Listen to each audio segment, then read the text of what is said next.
नमस्कार दोस्तों, आप लोगों का स्वागत है पीसीएस हिंदी एकेडमी में। कक्षा 10 की एनसीईआरटी का चैप्टर नंबर 1 का कुछ पार्ट बच गए थे दोस्त, उसको मैं पूरा कर रहा हूँ। काली मृदा। इन मृदाओं का रंग काला होता है और इन्हें रेगुर मृदा भी कहा जाता है। काली मृदा कपास की खेती के लिए उचित समझी जाती है। काली कपास मृदा के नाम से भी जाना जाता है। यह माना जाता है कि जलवायु और जनक शैलों ने काली मृदा के बनाने में महत्वपूर्ण योगदान दिया है। इस प्रकार की मृदा दक्कन पठार बैसाल्ट क्षेत्र के उत्तर पश्चिमी भागों में पाई जाती है। जनक शैलों से बनी बनी है मृदा महाराष्ट्र, सौराष्ट्र, मालवा, मध्य प्रदेश, छत्तीसगढ़ के पठार में पाई जाती है और दक्षिणी पूर्वी दिशा से गोदावरी और कृष्णा कावेरी नदी की घाटियों तक फैली है। काली मृदा बहुत महीन कणों अर्थात मृत्तिका से बनी है। इसकी नमी धारण करने की क्षमता बहुत होती है। इसके अलावा ये मृदा कैल्शियम कार्बोनेट, मैग्नीशियम, पोटास और चूने जैसे पौष्टिक तत्वों से परिपूर्ण होती है, परंतु इनमें फास्फोरस की मात्रा कम होती है। गर्म और शुष्क मौसम में इन मृदाओं में गहरी दरारें पड़ जाती हैं।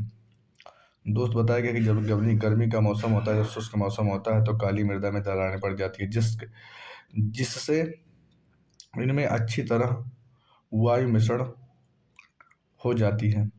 गीली होने पर यह मृदा चिपचिपी हो जाती है और इनको जोतना मुश्किल हो जाता है। इसीलिए इनकी जुताई मानसून प्रारंभ होने की पहली बौछार से ही शुरू कर दी जाती है। लाल और पीली मृदा। लाल मृदा दक्कन के पठार के पूर्वी और दक्षिणी हिस्सों में रवेदार आग्नेय चट्टानों पर कम वर्षा वाले भागों में विकसित हुई है। लाल और पीली मृदा ओडिशा, छत्तीसगढ़, मध्य गंगा के मैदान के दक्षिणी छोर पर पश्चिमी घाट में पहाड़ी पद पर पाई जाती है। इन मृदाओं का लाल रंग रवेदार आग्नेय और रूपांतरित चट्टानों में लौह धातु के प्रसारण के कारण होती है। इनका पीला रंग इनमें जलयोजन के कारण होता है। लेटराइट मृदा। लेटराइट शब्द ग्रीक भाषा के शब्द लेटर से लिया गया है, जिसका अर्थ है ईट। लेटराइट मृदा का निर्माण उष्णकटिबंधीय तथा उपोष्णकटिबंधीय जलवायु क्षेत्र में आर्द्र तथा शुष्क ऋतुओं के एक बाद पर एक मिनट दोस्त।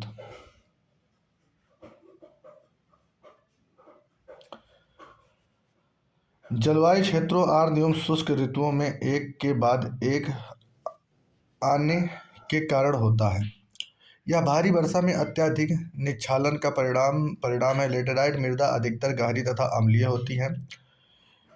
पीएच 6.0 होता है। इसका जो पीएच मान होता है दोस्त 6.0 होता है। सामान्यतः पौधे के पोषक तत्वों की कमी होती है।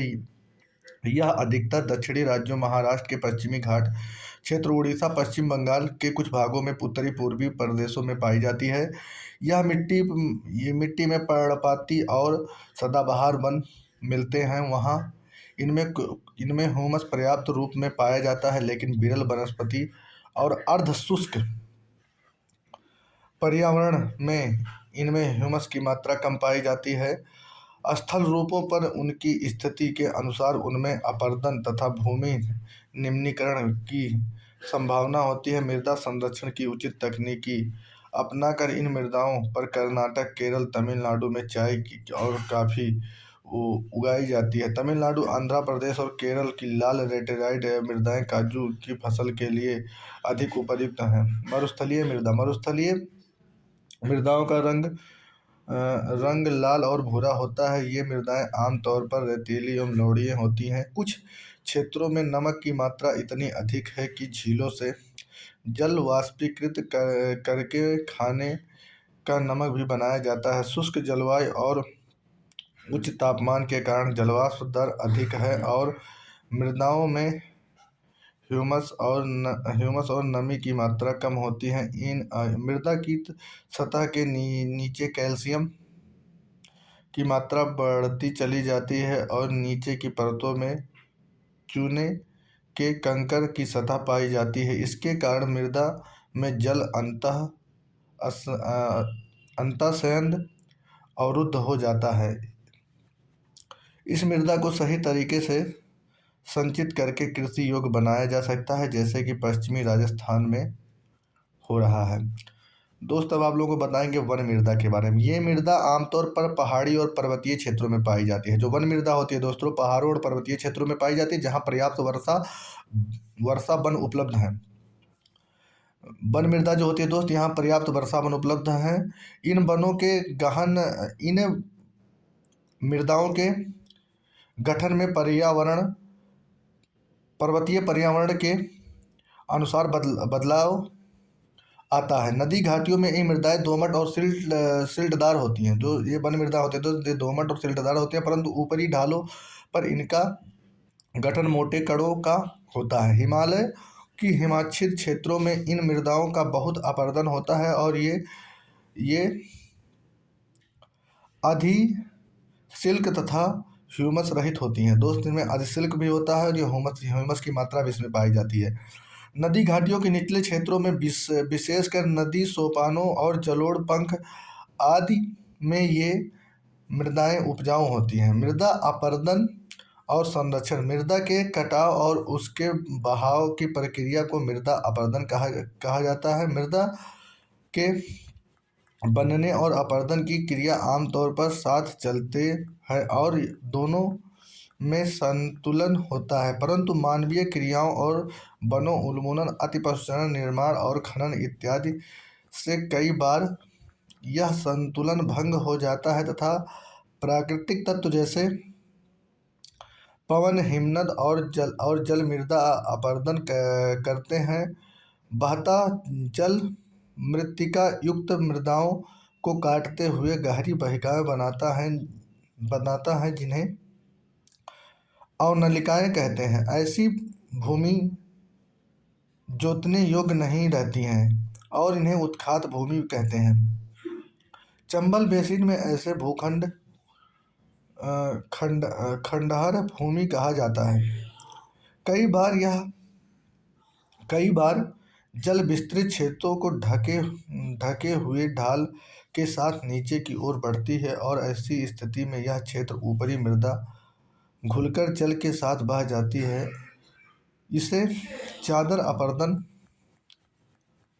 कहा जाता है। पवन द्वारा मैदान अथवा ढालू क्षेत्र से मृदा को उड़ा ले जाने की प्रक्रिया को पवन अपरदन कहा जाता है। दोस्त पवन के कारण अगर कोई मृदा जब उड़ जाती है तो उसे पवन अपरदन कहा जाता है। कृषि के गलत तरीके से मृदा अपरदन होता है।